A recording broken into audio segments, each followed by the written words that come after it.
ഞങ്ങൾ അവിടെ കണ്ട കാഴ്ച എന്താണെന്ന് എനിക്കറിയോ? പറഞ്ഞാൽ വിശ്വസിക്കോ? മിന്നുമോൾ കളം വരച്ചു, സനുവേട്ടൻ പൂക്കൾ നുള്ളി, കൂടെ ബാലേട്ടനും സരസേച്ചിയും നുള്ളി. കുട്ടികൾ ചിരിച്ചു, കൂടി നിന്ന എല്ലാവരും പൂക്കൾ എടുത്തു. എല്ലാവരും സന്തോഷത്തോടെ പൂക്കളിട്ടു. ആഹാ, മനോഹരമായ പൂക്കളം റെഡിയായി. സമ്മാനങ്ങൾ പൊതിഞ്ഞു, മാവേലിയെ ഒരുക്കി. പാട്ടുപാടി മാവേലിയെ സ്വീകരിച്ചു. മാവേലി വന്നു, എല്ലാവർക്കും ആശംസകൾ കൈമാറി. കൂടെ നിന്ന് എല്ലാവരും ഫോട്ടോ എടുത്തു.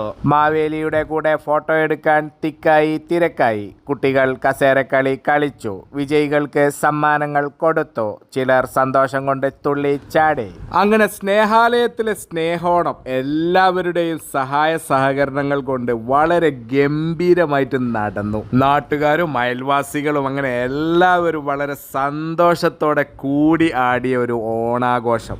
ഏത് ഓണാഘോഷത്തിൽ പങ്കെടുത്താലും എന്നെ സംബന്ധിച്ചിടത്തോളം സ്നേഹാലയത്തിലെ ഓണാഘോഷത്തിൽ പങ്കെടുക്കുമ്പോഴാണ് ആ ഒരു സംതൃപ്തി കിട്ടുള്ളൂ. കാരണം കൂടിയാടാനോ ചേർത്ത് പിടിക്കാനോ ആളില്ലാത്ത ഒരുപാട് ആളുകൾക്ക് അഭയം നൽകുന്ന ഒരു സ്ഥലമാണ് സ്നേഹാലയം. അവരുടെ സന്തോഷത്തിന് വേണ്ടിയിട്ട് എല്ലാവരും കൂടി ആടുമ്പോൾ ഉണ്ടാവുന്ന ആ ഒരു സംതൃപ്തി അത് വേറെ തന്നെയാണ്. ഇന്നിപ്പോൾ ഇവിടെ നമ്മൾ ഒരുപാട് ഗെയിമുകളും അതുപോലെ തന്നെ നല്ല വിഭവസമൃദ്ധമായിട്ടുള്ള ഒരു സദ്യയൊക്കെ ഒരുക്കിയിട്ടാണ് ഓണം ആഘോഷിച്ചത്. അതിനോട് ഒരുപാട് ആളുകൾ വിഭവങ്ങൾ നൽകിയും സാമ്പത്തികമായി സഹായിച്ചിട്ടൊക്കെ ഒരുപാട് ആളുകൾ സഹകരിച്ചിട്ടുണ്ട്.